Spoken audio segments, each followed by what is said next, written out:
Hi ವೀಕ್ಷಕರೇ, ನಾವೀಗ ವಿಜಯನಗರ ಜಿಲ್ಲೆ ಹರಪನಹಳ್ಳಿ ತಾಲೂಕಿನ ಮೈದೂರು ಗ್ರಾಮದಲ್ಲಿದ್ದೀವಿ. ಬನ್ನಿ ಮೈದೂರಿನ ಒಂದು ವಿಶಿಷ್ಟತೆಯನ್ನು, ಮೈದೂರಿನ ಒಂದು ಪರಿಚಯ ಮಾಡ್ಕೊಂಬರೋಣ. ಇದು ಮೈದೂರು ಗ್ರಾಮದ ಮುಖ್ಯ ರಸ್ತೆ, ಎಚ್ ರಸ್ತೆ, ಅಂದರೆ ಹೊಸಪೇಟೆ ಹರಪನಹಳ್ಳಿ ಹರಿಹರ ರಸ್ತೆ.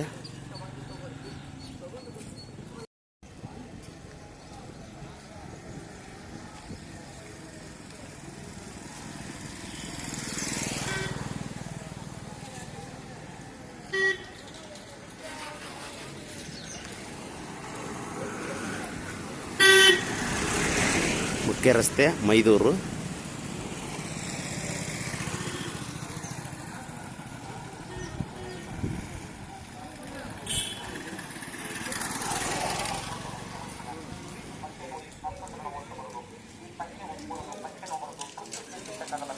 ಇದು ಮೈದೂರು ಗ್ರಾಮದ ತೇರುಬೈಲು.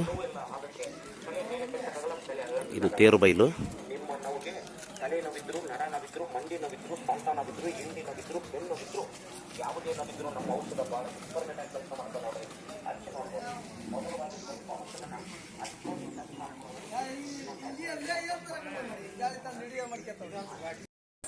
ಇದು ಶ್ರೀ ಆಂಜನೇಯ ಸ್ವಾಮಿ ದೇವಸ್ಥಾನದ ಎದುರುಗಡೆ ಇರುವ ಗರುಡಗಂಬ, ಅತಿ ಎತ್ತರ ಇರುವಂಥ ಗರುಡಗಂಬ ಇದು. ಇದು ಶ್ರೀ ಆಂಜನೇಯ ಸ್ವಾಮಿ ದೇವಸ್ಥಾನ.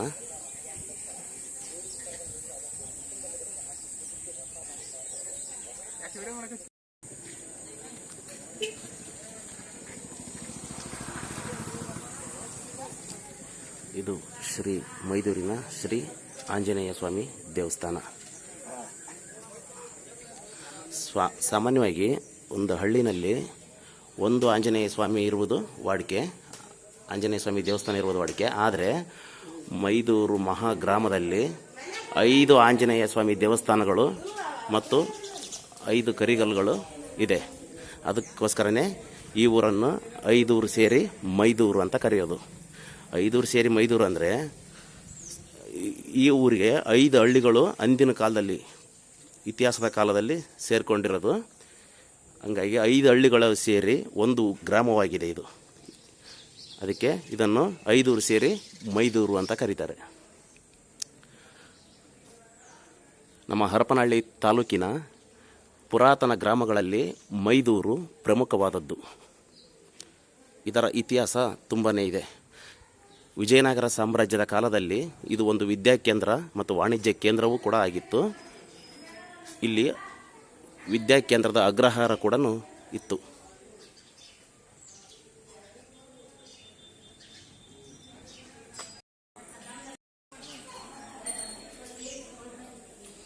ಇದೇ ಶ್ರೀ ಮೈದೂರು ಆಂಜನೇಯ ಸ್ವಾಮಿ ದೇವಸ್ಥಾನ, ಕಡೆ ಹನುಮಪ್ಪನ ಗುಡಿ.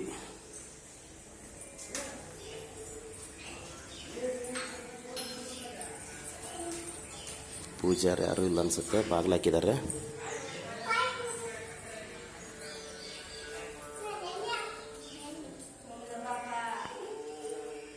ಆಂಜನೇಯ ಸ್ವಾಮಿ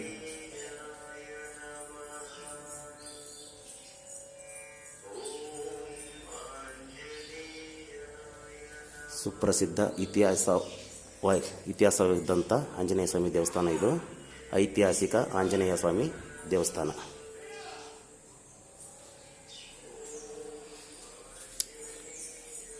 ಯುಗಾದಿಯಾಗಿ 9ನೇ ದಿನ ಅಂದರೆ ರಾಮನವಮಿ ದಿನ ಇಲ್ಲಿ ಶ್ರೀ ಆಂಜನೇಯ ಸ್ವಾಮಿ ರಥೋತ್ಸವ ಜರುಗುತ್ತದೆ. ಮಾರನೇ ದಿನ ಮುಳ್ಳು ಗದ್ದಿಗೆ ನಡೀತಿದೆ. ಅಂದಿನ ಹಳೆಯ ಮುಳ್ಳು ಗದ್ದಿಗೆ ನಡೆಸಿಕೊಟ್ಟಂತಹ ದಾಸಪ್ಪನವರು.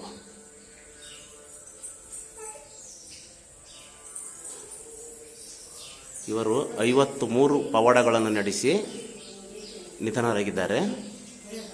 ಇವಾಗ ಇವರ ಮೊಮ್ಮಗ ನಡೆಸಿಕೊಡುತ್ತಿದ್ದಾರೆ.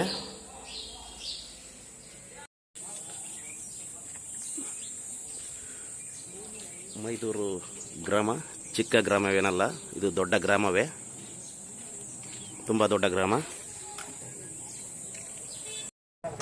ಇಲ್ಲಿ ಕಾಣ್ತಿರೋದು ದೇವಸ್ಥಾನ ಶ್ರೀ ಮೈಲಾರಲಿಂಗೇಶ್ವರ ದೇವಸ್ಥಾನ, ಮೈದೂರು.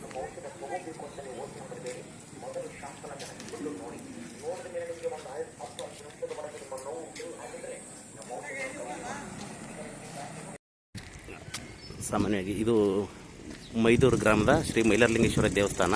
ಇಲ್ಲಿ ಸಾಮಾನ್ಯವಾಗಿ ಒಂದು ಗ್ರಾಮದಲ್ಲಿ ಎಷ್ಟು ದೇವಸ್ಥಾನಗಳಿದೆ ಅಂದರೆ, ಇವು ಮೈದೂರು ಗ್ರಾಮದಲ್ಲಿ ಸುಮಾರು ಒಂದು 60ರಿಂದ 75 ದೇವಸ್ಥಾನಗಳಿವೆ. ಇಲ್ಲಿ ಆಂಜನೇಯ ಸ್ವಾಮಿ ದೇವಸ್ಥಾನಗಳೇ 5 ಆಂಜನೇಯ ಸ್ವಾಮಿ ದೇವಸ್ಥಾನಗಳಿವೆ. ಅದು ಬಿಟ್ಟರೆ ಬಸವೇಶ್ವರ ದೇವಸ್ಥಾನ ಒಂದು 4ರಿಂದ 5 ಬಸವೇಶ್ವರ ದೇವಸ್ಥಾನ ಇವೆ. ಅಲ್ಲಿ ಹಳೆ ಕಾಲದಂದರೆ ಶ್ರೀ ಕೋಡಿ ಬಸವೇಶ್ವರ ದೇವಸ್ಥಾನ. ಇದು ಮೈದೂರು ಗ್ರಾಮದ ಶ್ರೀ ಆದಿಶಕ್ತಿ ಊರಮ್ಮ ದೇವಿ ದೇವಸ್ಥಾನಕ್ಕೆ ಹೋಗುವ ರಸ್ತೆ ಇದು. ಇದು ಈಶ್ವರ ದೇವಸ್ಥಾನ, ಈಶ್ವರ ದೇವಸ್ಥಾನ ಇದು.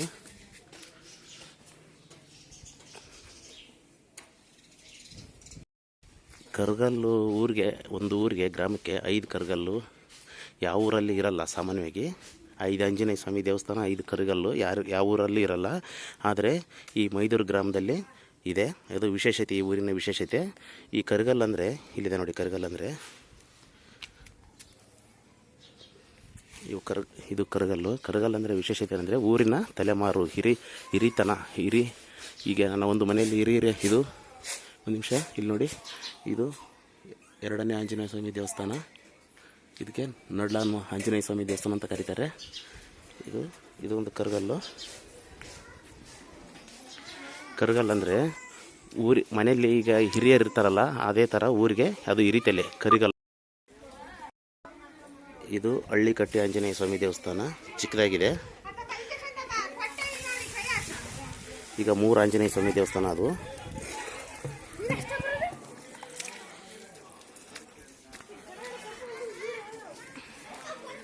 ನೋಡಿ, ಇದೊಂದು ಕರಗಲ್ಲು, 3 ಕರಗಲ್ಲು. ಇದು ಶ್ರೀ ಆದಿಶಕ್ತಿ ಊರಮ್ಮನ ಒಂದು ಪಾದಗಟ್ಟೆ ಮಂಟಪ.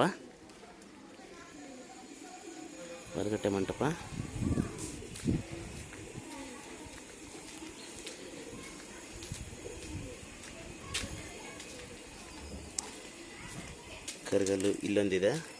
ಇದು 4ನೇ ಕರಿಗಲ್ಲು. ಇನ್ನೊಂದು ಕರಿಗಲ್ಲು ಈ ಊರಿನ ಕುರುಬಗೇರಿಯಲ್ಲಿದೆ. ಇದು ಊರಮ್ಮನ ಬಯಲು ಪ್ರದೇಶ, ಒಂದು ಓಣಿ. ಇದು ಊರಮ್ಮನ ಪಾದಗಟ್ಟೆಯ ಕ್ಷೇತ್ರ. ಇದು ಮುಂದೆ ಹೋಗೋಣ, ನೋಡೋಣ.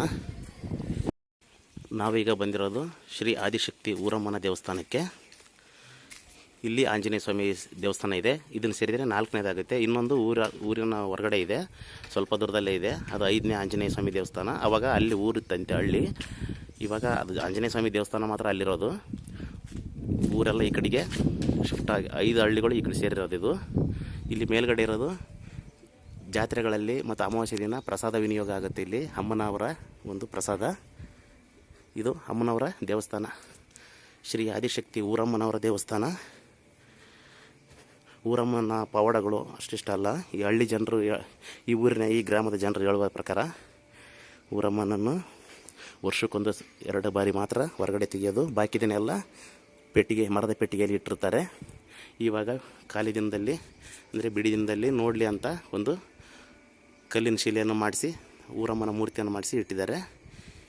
ಫಸ್ಟು ಹಳೆ ಗುಡಿ ಇತ್ತು, ಇವಾಗ ಹೊಸ ಗುಡಿ, ಕಲ್ಲಿನಿಂದ ಹೊಸ ಗುಡಿ ನಿರ್ಮಾಣ ಮಾಡಿದ್ದಾರೆ. ಸುಮಾರು 3 ಕೋಟಿ ರೂಪಾಯಿ ವೆಚ್ಚದಲ್ಲಿ.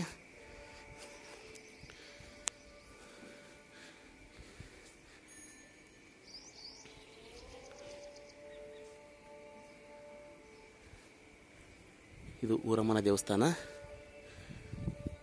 ಪ್ರತಿ ವರ್ಷ ಇಲ್ಲಿ ದಸರಾ ಉತ್ಸವ ಅದ್ಧೂರಿಯಾಗಿ ಜರುಗುತ್ತದೆ.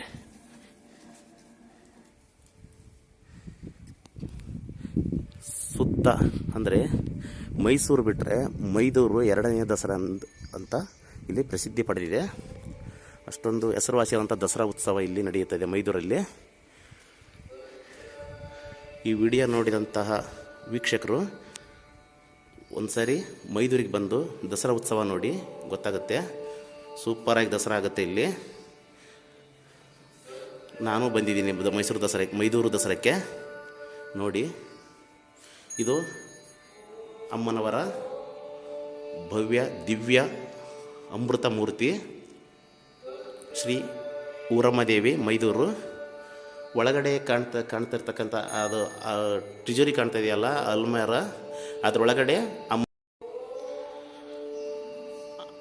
ಅಮ್ಮನವರ ಇನ್ನೊಂದು ವಿಷಯ ಹೇಳಬೇಕು ಅಂದರೆ ಅಮ್ಮ ಆ ಪೆಟ್ಟಿಗೆ ಒಳಗಡೆ ಇರ್ತಕ್ಕಂಥ ಮೂರ್ತಿನ ನಾಗರ ಪಂಚಮಿಯಲ್ಲೂ ಮತ್ತು ದಸರಾ ಉತ್ಸವದಲ್ಲಿ ಹೊರಗಡೆ ಮಾತ್ರ ಬರೋದು. ಇಲ್ಲಿ ಇನ್ನೊಂದು ವಿಶೇಷ ಏನಂದರೆ ಮೈದೂರು ಗ್ರಾಮ ದೇವತೆಯಾದ ಊರಮ್ಮನ ವಿಶೇಷತೆ, ಎಲ್ಲ ಗ್ರಾಮ ದೇವತೆಗಳು ಹುಲಿ ಮತ್ತು ಸಿಂಹ ವಾಹನ ಮೈದೂರು ಊರಮ್ಮ ಮಾತ್ರ ಬಿಳಿ ಕುದುರೆ ಮೇಲೆ ಕೂತಿರ್ತಕ್ಕಂಥದ್ದು. ಬಿಳಿ ವಾಹನ ಅಂದರೆ ಹಾವನೂರು ದ್ಯಾಮಮ್ಮ ಬಿಳಿ ಆನೆ ಮೇಲೆ ಕೂತಿದ್ರೆ, ಮೈದೂರು ಊರಮ್ಮ ಬಿಳಿ ಕುದುರೆ ಮೇಲೆ ಕೂತಿರುವಂಥ ಒಂದು ವಿಶೇಷತೆ. ಇದು ಈ ಥರ ಯಾವ ಗ್ರಾಮದಲ್ಲೂ ಕಾಣಸಿಗುವುದಿಲ್ಲ.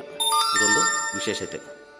ಹರಕೆ ಯಾವುದೇ ಇರಲಿ, ಇಲ್ಲಿ ಅಮ್ಮನವರ ಆಶೀರ್ವಾದ ಪಡೆದು ಅಷ್ಟೊಂದು ನೆರವೇರಿಸಿಕೊಂಡಂಥ ಭಕ್ತಾದಿಗಳು ಸಾಕಷ್ಟು ಜನ ಇದ್ದಾರೆ. ಇಲ್ಲಿ ಭಕ್ತರ ಕೊಡುಗೆಗಳು ಸಾಕಷ್ಟಿವೆ. ಅಮ್ಮನವರ ಪವಾಡಗಳು ಸಾಕಷ್ಟಿವೆ. ಪ್ರತಿ ವರ್ಷ ದಸರಾ ಉತ್ಸವದಲ್ಲಿ ಭಾಗಿಯಾಗಿ ಗೊತ್ತಾಗುತ್ತೆ ಅಮ್ಮನವರ ಪವಾಡ ಏನಂತ. ಅಷ್ಟು ಸೂಪರಾಗಿ, ಅಷ್ಟು ಸೊಗಸಾಗಿ ಇಲ್ಲಿ ದಸರಾ ಉತ್ಸವ ನಡೆಸ್ತಾರೆ. ನೋಡಿ, ಇದು ಅಮ್ಮನವರ ಒಂದು ದೇವಾಲಯ, ವಿಶಾಲವಾದಂಥ ದೇವಾಲಯ.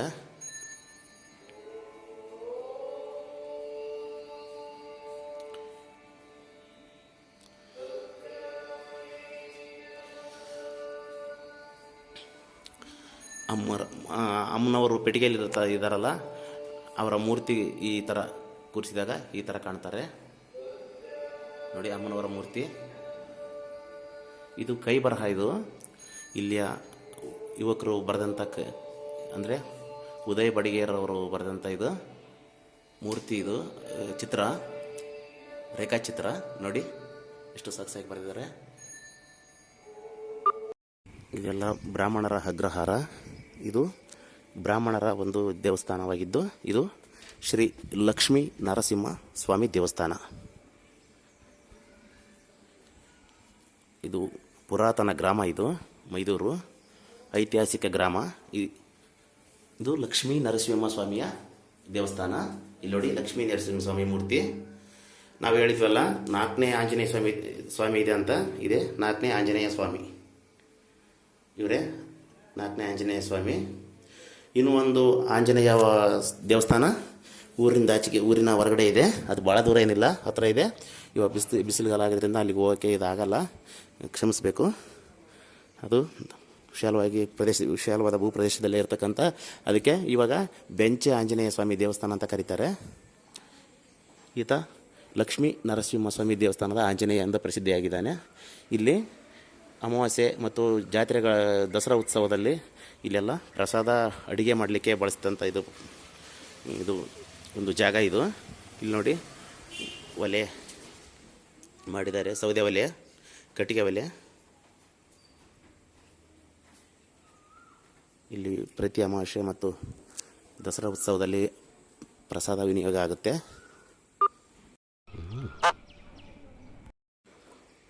ಸುಮಾರು ದೊಡ್ಡ ಗ್ರಾಮ ಇದು. ಇಲ್ಲಿ ಸುಮಾರು 17ರಿಂದ 18 ಜಾತಿ ವರ್ಗದ ಜನರಿದ್ದಾರೆ. ಆದರೆ ಇನ್ನೊಂದು ಸಂತೋಷ ಪಡಬಹುದಂಥ ವಿಶೇಷ ಏನಂದರೆ, 17ರಿಂದ 18 ಜಾತಿಯ ಜನ ಇದ್ರೂ ಇಲ್ಲಿ ಯಾವುದೇ ಕಚ್ಚಾಟ ಜಗಳ ಯಾವುದೂ ಇಲ್ಲ. ಎಲ್ಲ ಒಂದೇ ಥರನಾದ ಅಣ್ಣ ತಮ್ಮಂದಿರ ಥರ ಜೀವನ ಮಾಡ್ತಾಯಿದ್ದಾರೆ. ಈ ಥರ ವಿಶೇಷತೆ ಯಾವ ಗ್ರಾಮದಲ್ಲೂ ಸಿಗೋದಿಲ್ಲ. ಇಲ್ಲೆಲ್ಲ ಒಂದೇ ಮನೆಯವರಾಗಿ ಜೀವನ ಮಾಡ್ತಿದ್ದಾರೆ. ಇದು ಈ ಗ್ರಾಮದ ವಿಶೇಷತೆ.